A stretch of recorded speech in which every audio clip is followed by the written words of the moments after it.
Excited to talk to Albert Breer from Sports Illustrated.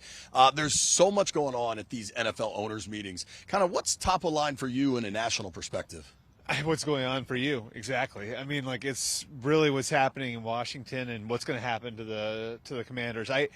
This is sort of normally like almost like a nothing meeting from an ownership perspective. It's reports on how the season's going. It's planning for the off season, for the draft, for the Super Bowl, all of that stuff. They'll vote tomorrow on the Bills stadium lease, so it's all kinds of stuff like that.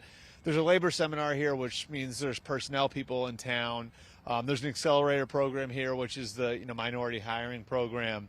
And then I think the reason why most people are here, like yourself, is because of the prospect of the sale of the Commanders being front and center tomorrow. Certainly. And what happened at the last owners meetings was when Colts owner Jim Irsay decided to speak out about Dan Snyder and wanting him out of the league. Do you expect any of those kind of fireworks?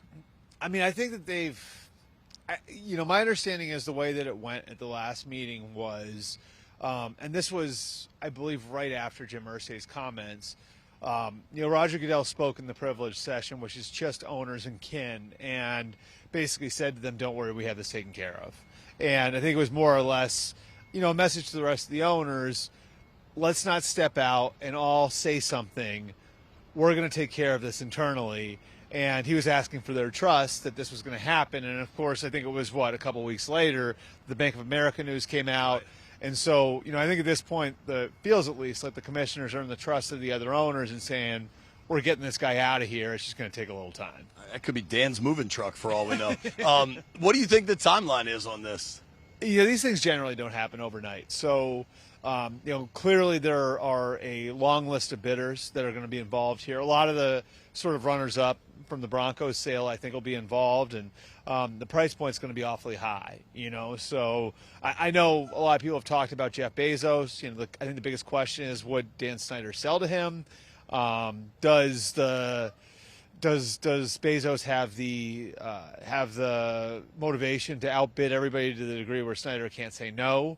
But certainly there are a long list of bidders, and it's interesting too, JP, because I think the way like a lot of the other owners look at this is the way like the Americans and the Saudis looked at the English Premier League teams 20, 25 years ago when you saw international bidders going into England to buy those soccer teams.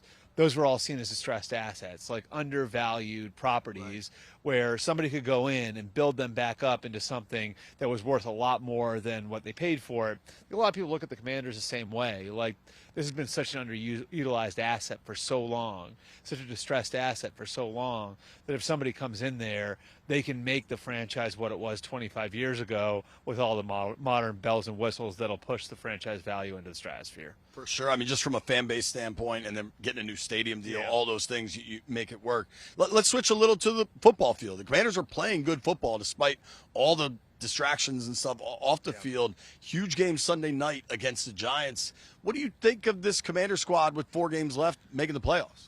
I think it's fascinating the way that they were able to keep everybody on board, and the job Ron Rivera did and his staff did, Jack Del Rio, Scott Turner, all those guys did, in sort of keeping everybody engaged, because when they weren't playing well early in the year and it looked like maybe they'd be playing for a draft pick, and probably all you guys in D.C. were looking at Bryce Young and C.J. Stroud and Will Levis, to be like with everything that was swirling around the franchise, ownership, like where the football team was going, that they kept them engaged, I think, speaks to the sort of value that Ron Rivera's brought to the franchise over the last 3 years.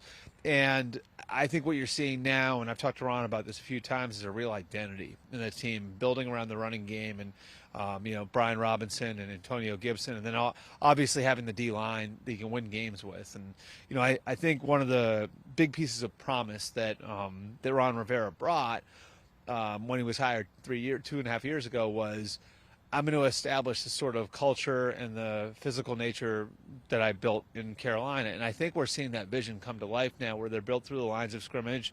They're a difficult team to play against.